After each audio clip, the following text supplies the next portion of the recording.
Sunday Superstitions, a series debunking weird beliefs which is part of social conditioning and religious ideology. And this one is about the evil eye, or the curse of the evil eye. So the origins of this are from the Mediterranean and Middle East. Also has been spoken about in African culture. It is common belief spanning the Mediterranean, Middle East and South Asia that's been held for thousands of years that achieve too much success would be to invite the anger or inspire the envy of the gods, who would then smite the unfortunate individual with a reversal of fortune. In response to the fear of this curse, people across the ancient Mediterranean began fashioning amulets and beads with an image of an evil eye, sometimes referred to as naysay. So when we hear the word naysayer, it's actually from the word nazars, that's where it's from, which would then help ward off that horrible untoward fate. So belief in the evil eye dates all the way back to at least ancient Ugarit, as it's attested to its text from the city ruins in modern day Syria. Given that the city was destroyed circa 1250 BC during the late Bronze Age collapse to never be rebuilt, the belief dates back at least to this point and likely earlier. Later, in Greek classical antiquity, it is referred to by Hesiod, Callimachus, Plato, Diodorus and Circulus, and many more. The urban myth is stated and listed more than 100 works by these and other authors mentioning the evil eye. Noting that the Greeks are an ethnic group indigenous to Greece and the Levant, artefacts can be found from this region.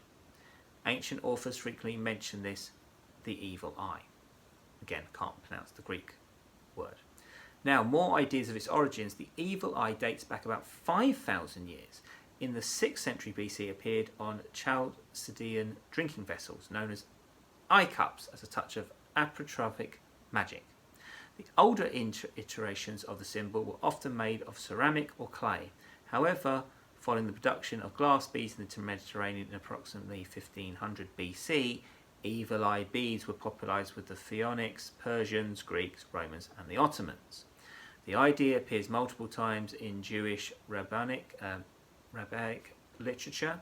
Other popular amulets and talismans used to ward off the evil eye include the hamsa, the hand. We see that very often. It's also seen, the hamsa is seen in Middle Eastern culture, but also the hand idea is also used in Vedic culture, so it even dates back even further to the Indians. While Italy, especially in southern states, employ a variety of other unique charms and gestures to defend against the evil eye, including the cornicella,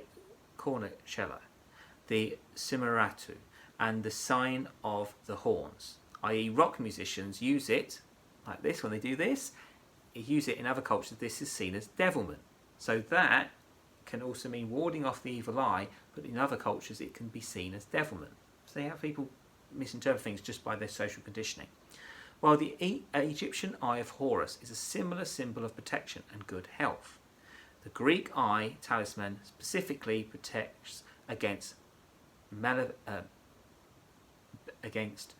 evil gazes. Similarly, the eye idols of 3000 BC, excavated at the Tailbreak Eye Temple, are believed to have figurines offered to the gods, and according to the MoMA are unrelated to belief in the evil eye.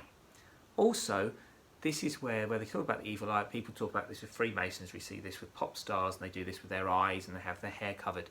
Again, there is different rumours. So some people could see it as a Freemasonry idea. Illuminati is where conspiracy theories come from, but also is the evil eye is used in many cultures. The idea of it actually now is used more as a fashion icon. So evil eye depends on your culture, depends on your social conditioning, depends where your cultural upbringing is. Personally, do I have evil eye pendants or anything? No, because I use other things to do that, which is burning frankincense, I use obelixes, I use organites, burning candles, meditating towards a candle. There's different things. Every culture has different ways of doing so. Again, the idea of people having evil eyes, meaning they're not cursed, again, is social conditioning.